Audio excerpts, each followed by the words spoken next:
take a seat. If you don't follow the league and this is your first game watching the Celtics, you think that guy's going to win the MVP. He's going to be in the conversation, that's for sure. You hear that? That's Jaylen Brown getting a standing ovation on the road after dropping 50 points on the Clippers inside the Intuit Dome. And what Jaylen Brown has been doing this season has been nothing short of spectacular. This isn't just improvement. This isn't just he added something to his game. This is pure domination. He's been taking matchups personally, imposing his will night after night, and snatching chains in ways a lot of people didn't think he was capable of. The shot making, the physicality, the confidence, it all looks different. This season feels like Jaylen Brown playing with something to prove and reminding everyone exactly who he is. But before we can get into Jaylen Brown's elite level of play, we need some context of events that further add to why his level of dominance is absolutely astounding. Going into the 2025-26 season, ESPN predicted the Celtics at best a 40-win team, rightfully so. With Jason Tatum tearing his Achilles a couple months prior and the front office basically blowing up majority of their contending roster, the heavy consensus was this year was to be a gap year for the C's, trying to get some internal development for their younger players and aiming for a top pick in a draft that was being touted as generational. And early on, all of that seemed to be true. The Celtics came out struggling, opening the season 0-3, and through their first 13 games, they were sitting below 500. For a moment, it felt like everyone who doubted them was being proven right, but it didn't take long for things to flip. Jaylen Brown put on his Superman cape, took control, and started carrying. The energy changed, the confidence followed, and since then, the Celtics haven't looked back. So far, as of the making of this video, Jaylen Brown is averaging almost 30 points per game, over 6 rebounds a game, and almost 5 assists a game on 50% from the field, 37% from 3, and 77% from the line, all accumulating in a 59% true shooting. What he's doing is insane because usually when a player's volume increases, their efficiency takes a dip. But not for JB. He's scoring the most in his career with the best efficiency he's ever had of his career. And just to show y'all some of his splits across the board this season, Jaylen Brown this season is shooting over 70% at the rim, which is elite.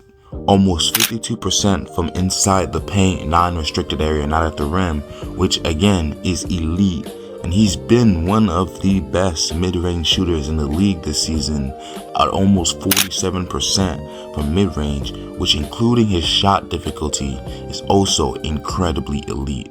So his level of efficiency all across the board has just skyrocketed from prior seasons. And it's not just his scoring that has taken a noticeable leap. His ability to map the floor and his passing has also taken a gargantuan leap, consistently making good reads to his teammates off his gravity, which consistently churns out good offenses for his squad. And unlike most stars who, when they gain an increase in offensive responsibility, their defense starts to fall off, JB has still been a great to elite defender this season, consistently still taking tough assignments when need be and holding his own at elite levels. Overall, with all his self-improvement, Jaylen Brown has led the Celtics in their first 37 games to a 24-13 record, which is good enough for second place in the East.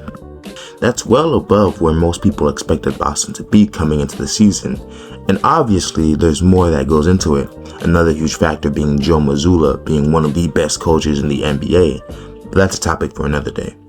With the level of carryability Jaylen Brown has been showcasing this season, I think it's honestly disrespectful that he isn't even mentioned in the MVP conversations.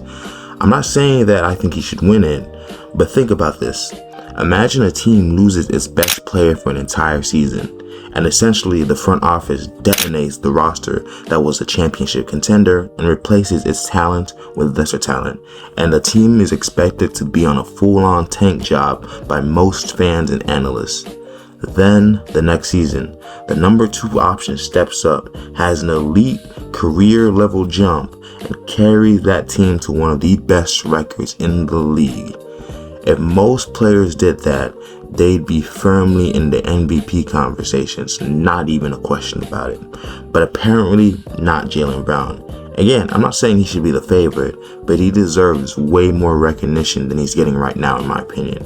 And that's why I honestly agree with JB when he says he feels he's underrated by the masses in the league. Overall, I believe Jaylen Brown is currently playing at the level of a top 10 player in the league, and if he continues this level of play for the remainder of the season, which I believe he will, and the Celtics keep winning, which again, I believe they will, to me, Jaylen Brown will have a strong case to be a first-team All-NBA player, and the Celtics will be a top 3 team in the East, completely and utterly shattering the expectations that were laid out in the beginning of the season from both JB as a player to the team he's currently carrying. And who knows, the East is wide open. Maybe they can make a run to the conference finals or even the finals. And honestly, if that happens, that would be absolutely insane, and people will have to start giving Brown the proper respect he deserves. So yep, Jaylen Brown, pretty underrated player, having an elite season. And if you made it this far into the video, please like and subscribe, and limit it out.